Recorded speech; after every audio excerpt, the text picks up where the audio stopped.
কোথায় আপনাদের কমেন্টে, আমি না বললেও আপনারা কমেন্টেই বলে ফেলছেন যে এটা আসলে কোথায়। তো এই জায়গাটা আমার মোটামুটি ভালোই লাগে, কারণ আমার এত মানুষজন ভালো লাগে না, আমার নিরিবিলি একটা জায়গা ভালো লাগে। তো এটা একদম পারফেক্ট, এখানে একটা শান্তি পাওয়া যায় এখানে আসলে।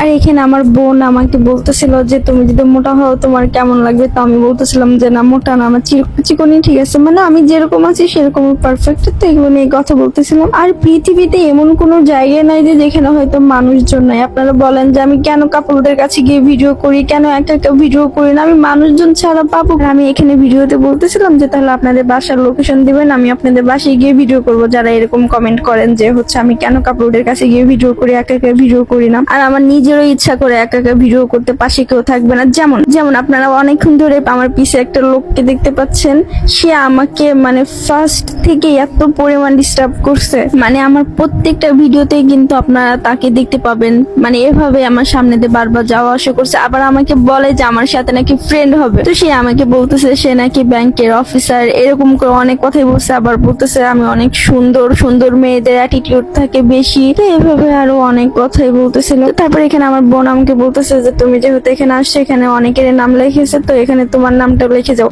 মানে এখানে দেওয়ালের সাথে সাথে গাছগুলোকেও তারা ছাড়েনি, এখানে তাদের নামগুলোও তারা লিখছে।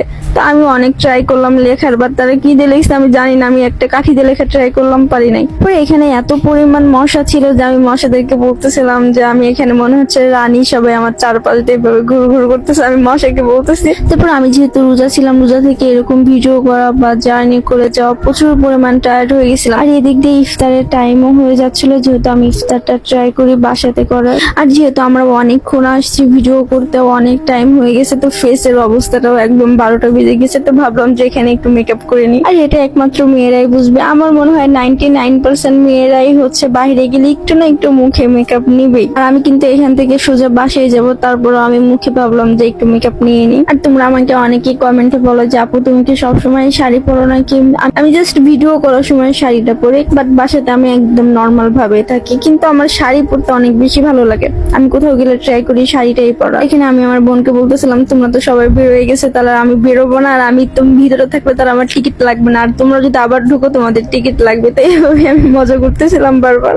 তারপর এখান থেকে আমরা একটা রিক্সা নিয়ে চলে গেলাম আমাদের বাসায়। তো আজকের ভিডিওটা এই পর্যন্তই ছিল। তো ভিডিওটা কেমন লাগলো অবশ্যই জানাবেন। আর আমার কিন্তু এটা ফার্স্ট একটু ভুল হতেই পারে, যদি ভুল